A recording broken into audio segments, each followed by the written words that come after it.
పరిస్థితి ఏనాటికి రాకూడదు అని ఆ పేదవాడిని చెయ్యి పట్టుకొని నడిపించే కార్యక్రమం చేసినాం. వైద్యం చేయించడమే కాకుండా వైద్యం అయిపోయిన తర్వాత రెస్ట్ తీసుకునే దానికోసం ఆరోగ్య ఆసరా అని చెప్పి నెలకు 5,000 రూపాయల డబ్బులు చేతిలో రివర్స్ పెట్టి పంపించేవాళ్ళం మన హయాంలో. ఈరోజు నెట్వర్క్ హాస్పిటల్లో మాకు 3,200 కోట్లు బకాయిలు ఉన్నాయి. చంద్రబాబు నాయుడు గారు ఈ బకాయిలు ఇవ్వకపోతే మేము చేతులు ఎత్తేస్తున్నాము, మేము బోర్డు తిప్పేస్తూ ఉన్నాము అని చెప్పి ఏకంగా స్ట్రైకులు చేస్తూ ఉన్న పరిస్థితి. పేదవానికి ఈరోజు ఆరోగ్యం అందుతూ ఉన్నా అందకపోయినా కానీ కనీసం ఆలోచన చేసే నాతుడు కూడా ఈరోజు రాష్ట్రంలో కరువైన పరిస్థితి. ఇలా ఏ వ్యవస్థ చూసుకున్నా ఎక్కడా కూడా మంచి కనపడడంలా, అన్నీ కూడా తిరోగమనమే కనిపిస్తూ ఉన్నాయి. రాష్ట్రానికి సంబంధించి ప్రభుత్వం బాధ్యతగా చేయాల్సినవి ఏవి కూడా బాధ్యతలు నిర్వర్తించడంలా.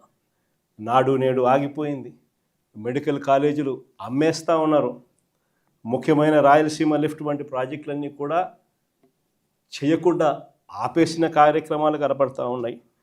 రైతుల గురించి పట్టించుకునే నాతుడు లేదు, పిల్లల గురించి పట్టించుకునేవాడు లేడు, అక్క చెల్లెమ్మల గురించి పట్టించుకునేవాడు లేడు. చివరికి అక్క చెల్లెమ్మలకు పొదుపు సంఘాలకు 0 వడ్డీ డబ్బులు కూడా ఇవ్వని పరిస్థితి. స్కీములకు అయితే దేవుడు ఎరుగు, కనీసం 0 వడ్డీకి డబ్బులు కూడా ఇవ్వని పరిస్థితులేకి అక్క చెల్లెమ్మలు మొత్తం నిర్వీర్యమైపోయిన పరిస్థితులు ఈరోజు రాష్ట్రంలో కనిపిస్తూ ఉంది. ఇలాంటి పరిస్థితుల మధ్య వైఎస్ఆర్ కాంగ్రెస్ పార్టీ శ్రేణులు ప్రజల తరపున పోరాటం చేయడానికి వైఎస్ఆర్సీపీ జెండాను చేత పట్టుకుని ప్రజలకు అండగా తోడుగా మేము ఉన్నాము అని చెప్పి ఈరోజు వైఎస్ఆర్సీపీ పార్టీ రాష్ట్ర వ్యాప్తంగా ప్రజలకు తోడుగా ఉందని చెప్పి గర్వంగా కూడా ఈరోజు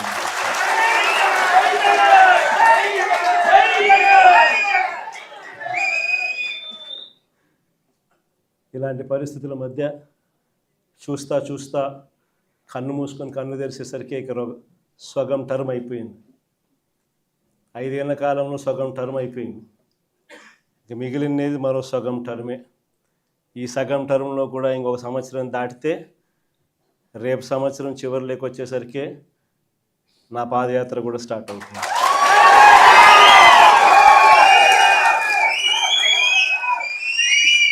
దాని తర్వాత 1.5 సంవత్సరం నేను కూడా రోడ్డు మీదనే ప్రజలతోనే ప్రతి నియోజకవర్గము తిరుగుతూ వస్తా.